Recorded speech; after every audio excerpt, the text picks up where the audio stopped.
Rotorua tonight on City News.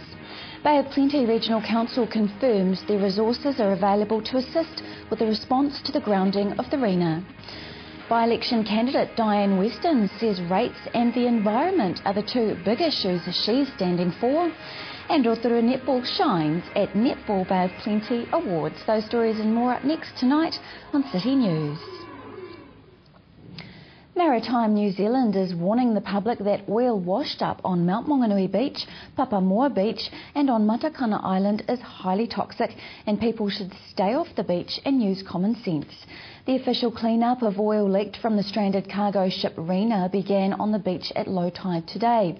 Initially, 10 trained teams will carry out the beach clean-ups and it will expand to 20 teams later.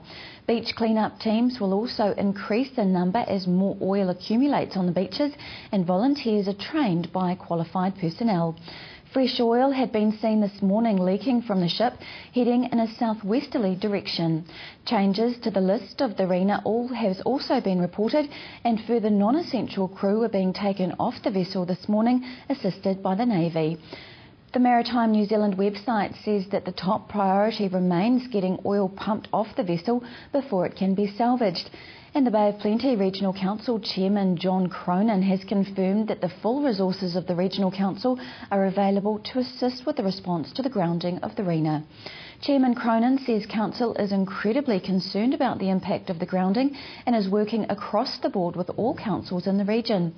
He also says that he is mindful of the importance of the beach to the people of the Bay and of the cultural importance of Maketu to Te Arawa.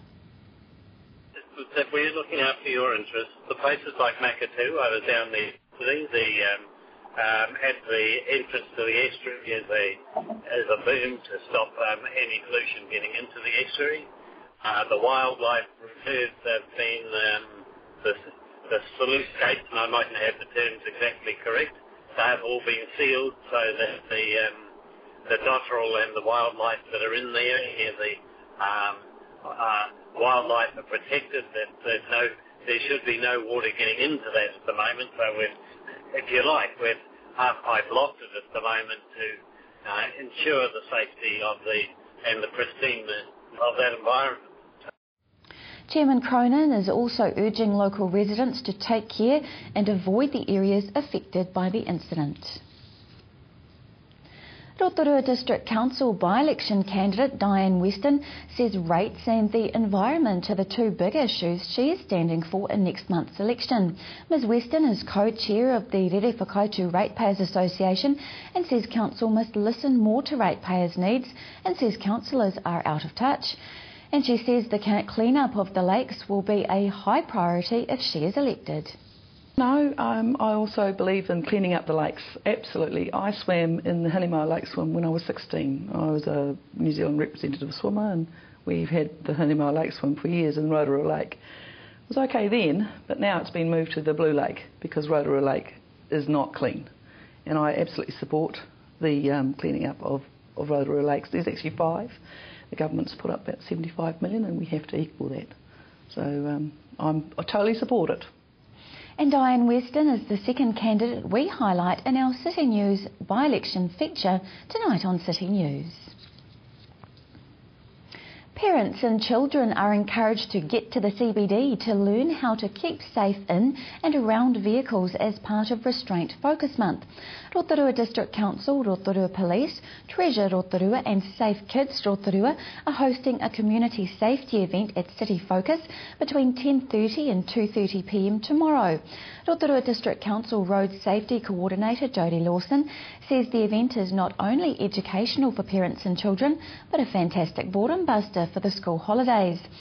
There's also a chance to win a car seat valued at $300 plus lots of other goodies to help make car rides entertaining. Fish and Game has just released 150 tiger trout into Lake Rotomā, the only lake in New Zealand that's stocked with the unique game fish with stripy markings. Tiger trout can't breed, they're a sterile hybrid, a cross between a brown trout and North American brook char. The New Zealand Fish and Game Hatchery began its tiger program about 10 years ago. It's been approximately 4 years since the previous release of 200 tiger trout into Lake Rotomā. Given the level of interest from anglers, Fish and Game plans to continue the program, releasing another few hundred next year. In sport tonight, Rotorua's 16-year-old Samantha Sinclair has been named Secondary School Netballer of the Year at this year's Netball Bay of Plenty Awards. Samantha attends John Paul College and has had a stellar 2011 season, having been a late selection into the team to go to the Western Region Academy in Bathurst, training with the Waikato Bay of Plenty Magic, as well as being part of the third-placed Bay of Plenty Lois Muir Challenge team. Miss Sinclair also made the New Zealand Secondary Schools team.